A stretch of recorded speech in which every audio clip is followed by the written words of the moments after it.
Red Dawn is our next film, and like Revenge of the Nerds, that is a terrific idea for a movie. When you hear this idea in Red Dawn, you immediately want to see the picture, or at least have someone tell you how it turns out. Red Dawn is about World War III being fought on American soil when Russian and Cuban paratroopers land in a Colorado town. Now here's the terrific opening scene of the movie, set in a high school history class. Well now, my friend.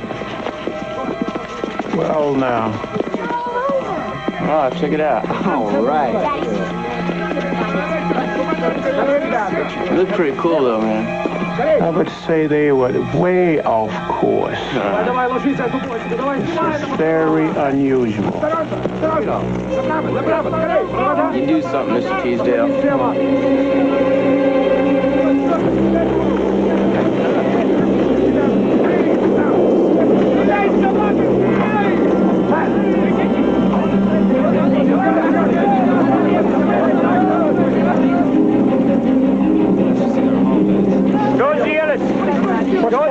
My friend,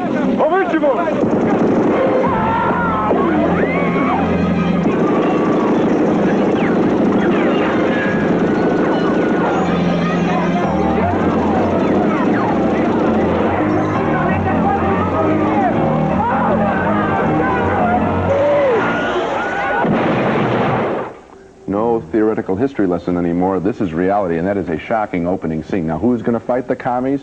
That's where Red Dawn comes up with another new twist. Who fights on screen? Not the U.S. Army. Oh, they help in the background. But the main fighters in Red Dawn are those same teenagers who organize themselves into a guerrilla hit-and-run fighting unit called the Wolverines after their high school football team. Here they spy on the communist takeover of their town.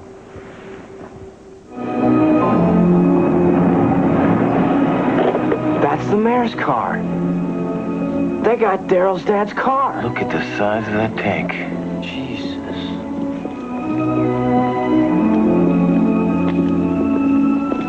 Lewis, how you doing?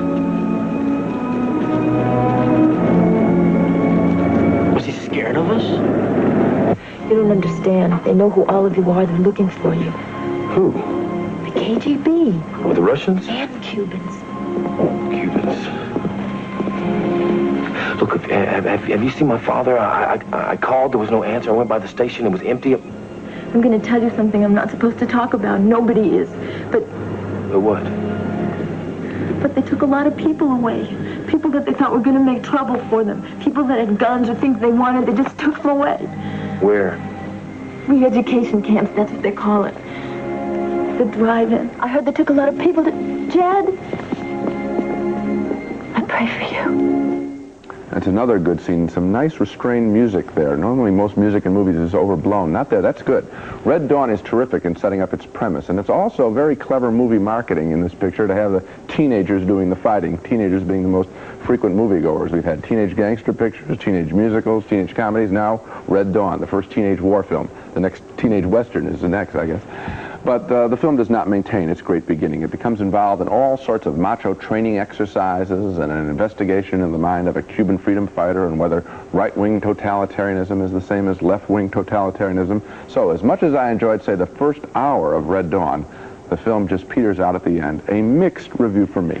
A real negative review from me, Gene. I think this movie is corrupt from beginning to end, and one of the problems I have with it is that it makes a very definite political statement. In other words, people should have handguns. They shouldn't be registered. The commies will come in and get the handguns. And then what do the teenagers use? Machine guns and anti-tank missiles. Well, that's terrific. Maybe we should have those, too. There is a whole right-wing ideology in this picture that the picture itself doesn't deserve because it doesn't make its arguments with any kind of attention to logic. There is nothing in this movie. There is not a scene in this movie that doesn't have the gravest logical flaws in it, starting with the possibility that America would be invaded by paratroopers. I doubt it. I think if we're invaded at all, it'll probably be a nuclear war. Everybody will be dead, and that'll be that. Okay, but give the film at least the beginning of its premise. Okay, I'll give it its premise. I'll give it the premise. We're invaded. Okay. Then I'll give it the next idea. Teenagers are going to fight the Russians. How come these teenagers are so smart that the Russians and Cubans are constantly doing nothing more than standing there and being blown up? I believe it'd be more interesting to the teenagers had done things like steal their gasoline or let the air out of their a second. tires. Let me tell you. Instead of using anti-tank missiles against their compound. Movie, you and I both know that this movie is not about how teenagers would beat the Russians. It's a total wait a fantasy pandering to teenagers. That's right.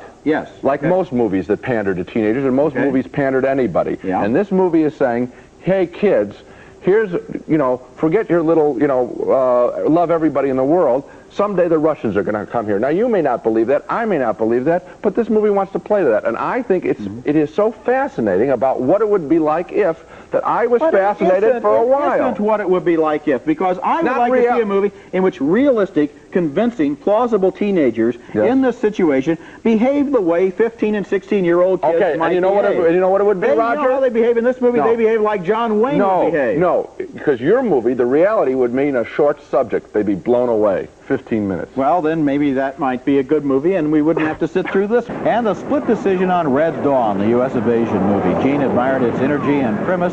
I thought it turned into a routine and unbelievable war